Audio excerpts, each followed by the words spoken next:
दोस्तों नमस्कार, स्वागत है आपका परीक्षा खबरी में। आज है 30 मई 2020। महत्वपूर्ण परीक्षाओं से जुड़ी खबरें, करंट अफेयर्स सुबह के अपने इस वीडियो में हम चर्चा करते हैं। तो चलिए शुरू करते हैं करंट अफेयर्स।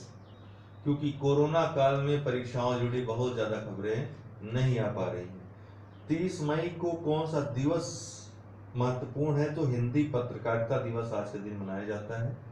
क्यों मनाया जाता है? क्योंकि आज ही के दिन अर्थात 30 मई को 1826 में कलकत्ता से भारत का प्रथम हिंदी समाचार पत्र, जो कि साप्ताहिक था, जिसका नाम था उद्दंत मार्तंड, यह प्रकाशित होना शुरू हुआ था। किसने प्रकाशित किया था इसको?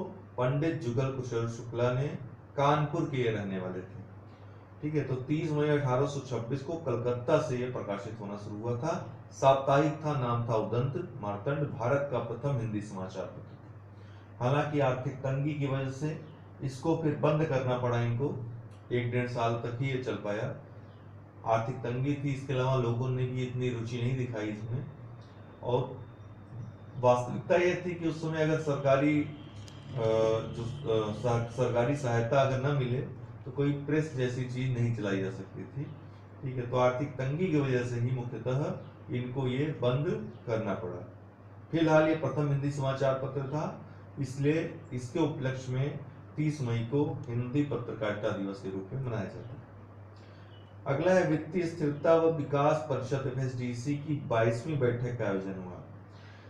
इसके बारे में जान लेना महत्वपूर्ण है कि एफएसडीसी है क्या। दरअसल एफएसडीसी की स्थापना जब 2010 में हुई थी, तो 2010 के पहले दोस्तों बहुत कोशिशें हुई कि एक ऐसा संगठन बने जो वित्तीय स्थिरता और विकास पर, जो वित्तीय क्षेत्र के अग्रणी जो सर्वोच्च संस्थाएं हैं वो आपस में बैठें और वित्तीय स्थिरता विकास से संबंधित चर्चा करें, निर्णय लें, और इसमें वित्त मंत्री भी शामिल रहें। तो 2010 में ऐसी संस्था बनाई जा सकी, इसमें कामयाबी मिली। तो 2010 में इसका गठन हुआ था। इसको financial stability and development council कहते हैं, इंग्लिश में एफएसडीसी कहते हैं। और सबसे महत्वपूर्ण बात है कि इसकी अध्यक्षता कौन करता है? इसकी अध्यक्षता वित्त मंत्री भारत सरकार करते हैं। इसकी अध्यक्षता वित्त मंत्री, कई बार पूछा भी गया है वित्त मंत्री की आरबीआई गवर्नर की, प्रधानमंत्री की कौन, तो इसमें वित्त मंत्री अध्यक्षता करते हैं। इसके अलावा सदस्यों में आरबीआई के जो गवर्नर होते हैं, रिजर्व बैंक ऑफ इंडिया के गवर्नर, इसके अलावा मुख्य आर्थिक सलाहकार वित्त मंत्रालय के, वित्त सचिव, सेबी के अध्यक्ष, इरडा के अध्यक्ष, पीएफआरडीए के अध्यक्ष, वित्तीय सेवा विभाग के सचिव, आर्थिक मामलों के विभाग के सचिव, ये सभी इसमें सदस्य के रूप में रहते हैं, बैठक में शामिल होते हैं। ठीक है, मार्कोस ट्राइजो ये क्यों चर्चा में आए? ब्राजील के हैं और national new development bank NDB के नए अध्यक्ष चुने गए हैं, नए अध्यक्ष बनाए गए हैं। किसके स्थान पे? केवी कामत, जो कि एनडीबी के पहले अध्यक्ष थे। एनडीबी के बारे में हमने कई बार, न्यू डेवलपमेंट बैंक के बारे में चर्चा की है आपसे। इसके साथ ही उपाध्यक्ष अनिल किशोर, जो कि भारत के, इनको चुना गया है। न्यू डेवलपमेंट बैंक ये ब्रिक्स देशों के द्वारा स्थापित एक बैंक है, जो कि न सिर्फ ब्रिक्स देशों को बल्कि दुनिया के अन्य जो विकासशील देश हैं उनके विकास के लिए अनुदान देने का कार्य करता है। इसलिए न्यू डेवलपमेंट बैंक की कभी कभी वर्ल्ड बैंक से भी तुलना की जाती है, क्योंकि वर्ल्ड बैंक भी वही कार्य करता है, पुनर्निर्माण और विकास के लिए खर्च करता है जो विकासशील देश है। तो इसकी जो स्थापना हुई, ब्रिक्स की ब्रिक की बात करें तो ब्राजील, रूस, इंडिया, चाइना ये संस्थापक सदस्य हैं इसके। 2009 में इसकी स्थापना हुई थी। इसके बाद 2010 में दिसंबर में साउथ अफ्रीका भी, दक्षिण अफ्रीका भी इससे जुड़ गया। ब्रिक का नाम अब ब्रिक्स हो गया। ब्रिक का नाम अब ब्रिक्स हो गया। तो ब्रिक्स का जो चौथा सम्मेलन होता है 2012 में, पहला तो येकातेरिनबर्ग में होता है रूस में 2009 में, 2012 में इसका चौथा सम्मेलन होता है नई दिल्ली में, और यहीं पे न्यू डेवलपमेंट बैंक की बात की जाती है, भारत के द्वारा प्रस्ताव रखा जाता है। बाद में 2014 में जो छठा सम्मेलन होता है ब्राजील में, फोर्टालेजा सम्मेलन होता है। यही फोर्टालेजा सम्मेलन के दौरान न्यू डेवलपमेंट बैंक की स्थापना हो जाती है। इसकी स्थापना के साथ ही इसका हेडक्वार्टर तय हो जाता है कि इसका हेडक्वार्टर शंघाई चीन में होगा, और इसका पहला अध्यक्ष भारत से होगा, और भारत से जो पहले अध्यक्ष थे केवी कामत थे, उन्हीं का कार्यकाल अभी समाप्त हुआ है, और उनके स्थान पे अब ब्राजील के मार्कोस ट्राइजो ये नए अध्यक्ष चुने गए हैं। उपाध्यक्ष जो है अनिल किशोर को बनाया गया है नया। ठीक है। आर श्रीलेखा, ये पूछा जा सकता है प्रश्न, केरल की पहली महिला director general of police DGP बनी है। केरल की पहली महिला डीजीपी बनी है, तो पहली है इसलिए पूछा जा सकता है आर श्रीलेखा। नरेंद्र बत्रा, ये भारतीय ओलंपिक संघ के अध्यक्ष हैं। इसके अलावा भी कई हॉकी महासंघ वगैरह में भी ये महत्वपूर्ण भूमिका निभा चुके हैं।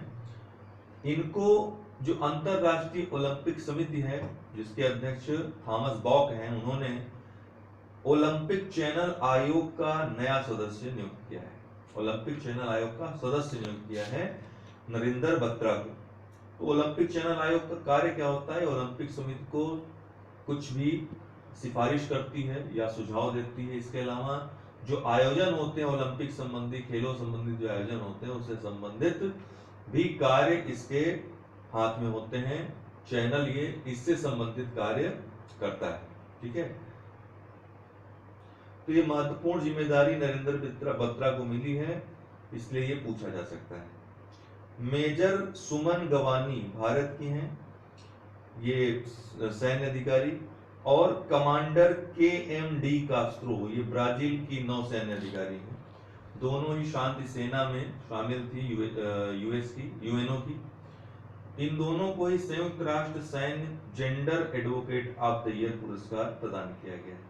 संयुक्त राष्ट्र सैन्य gender advocate of the year पुरस्कार संयुक्त राष्ट्र संघ के द्वारा दिया जाने वाला शांति, जो सैन्य शांति अभियान में जो लगे रहते हैं उनको ये पुरस्कार दिया जाता है। तो इस बार मेजर सुमन गवानी भारत की, कमांडर KMD कास्त्रो ये ब्राजील की हैं, इन दोनों को मिला है। अच्छा, एक अभियान है सेफ होम, #सेफ होम। ये कैसा अभियान है? तो ये इसलिए कंफ्यूजिंग हो सकता है क्योंकि कोविड-19 भी पूछ सकता है ऑप्शन में, ऑब्जेक्टिव टाइप क्वेश्चन बनेगा। तो ऐसे क्वेश्चंस आपको ज्यादा तैयार करने हैं।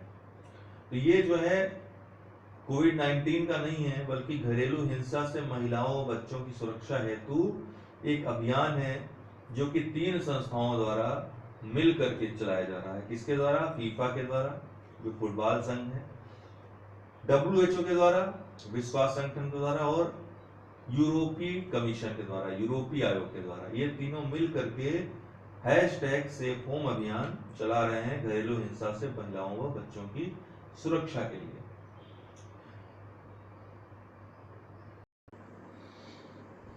और अगर आपने लर्निंग ऐप अभी तक डाउनलोड न किया हो, अनअकैडमी लर्निंग ऐप, तो इसको डाउनलोड इंस्टॉल कर लें।